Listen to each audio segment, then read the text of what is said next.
America और Israel के Iran पर हमलों के बीच संयुक्त अरब अमीरात यानी यूएई लगातार ईरान के निशाने पर है।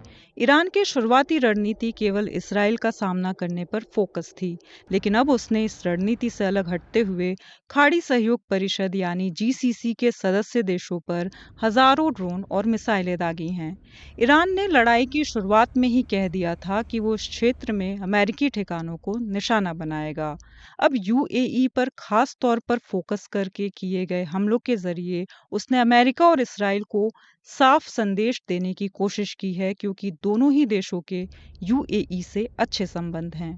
आज पहली खबर में बात इसी की।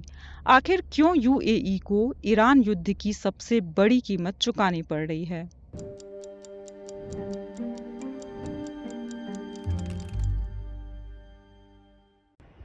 जब अमेरिका और इसराइल ने 28 फरवरी को ईरान के खिलाफ संयुक्त सैन्य अभियान शुरू किया, तो ईरान ने बिना देरी के सिर्फ इसराइल ही नहीं बल्कि अमेरिका के सहयोगी खाड़ी देशों पर भी हमले किए। बहरीन, कुवैत, सऊदी अरब, कतर, ओमान और खासकर यूएई को निशाना बनाया गया। खाड़ी अधिकारियों का कहना है कि क्षेत्र में मौजूद अमेरिकी सैन्य ठिकानों पर हमलों के साथ साथ ईरान ने नागरिक ठिकानों को भी निशाना बनाया, जिनमें हवाई अड्डे, रिहायशी इलाके और खास तौर पर ऊर्जा से जुड़े ठिकाने शामिल हैं।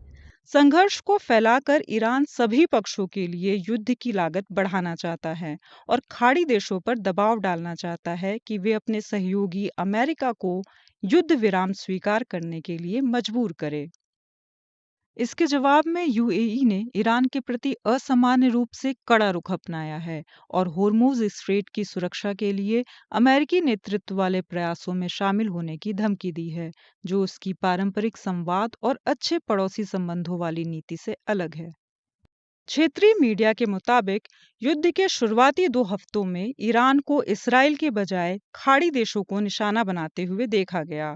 अल जजीरा ने बताया कि पहले 11 दिनों के आंकड़ों के अनुसार इसराइल ईरान का पहला लक्ष्य नहीं है। जहां इसराइल पर 433 हमले हुए, वहीं अरब देशों पर 3000 से ज्यादा हमले किए गए। पहले 3 हफ्ते के आंकड़े दिखाते हैं कि यूएई सबसे ज्यादा निशाने पर रहा है। Dubai public policy research centre के प्रमुख मोहम्मद बहारून ने स्काई न्यूज अरबिया से कहा कि ईरान यूएई को आसान शिकार और डोमिनो इफेक्ट की पहली कड़ी मानता है। डोमिनो इफेक्ट का मतलब चेन रिएक्शन होता है, जहां कोई शुरुआती घटना दूसरी कई घटनाओं को ट्रिगर करती है और इससे कुल मिलाकर बड़ा नुकसान होता है।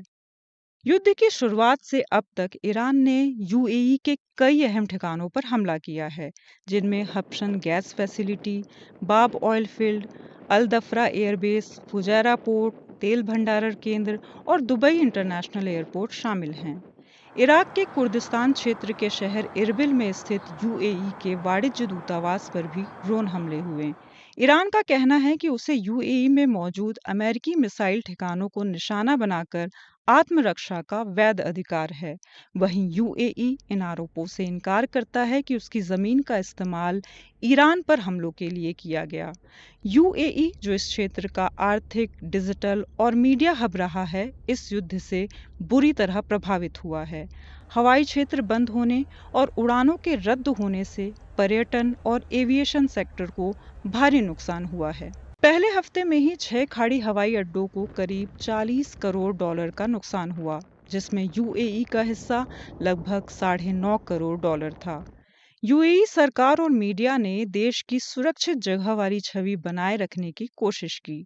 राष्ट्रपति मोहम्मद बिन जायद ने लोगों को भरोसा दिलाया कि सब कुछ नियंत्रण में है और देश हर खतरे से निपटने के लिए तैयार है। अगर यूएई और ईरान के संबंधों की बात करें तो 2021 से दोनों देशों के बीच रिश्तों में सुधार के संकेत दिख रहे थे, लेकिन मौजूदा युद्ध ने इन संबंधों को गंभीर नुकसान पहुंचाया है और दोनों पक्षों के बीच आरोप प्रत्यारोप बढ़ गए हैं।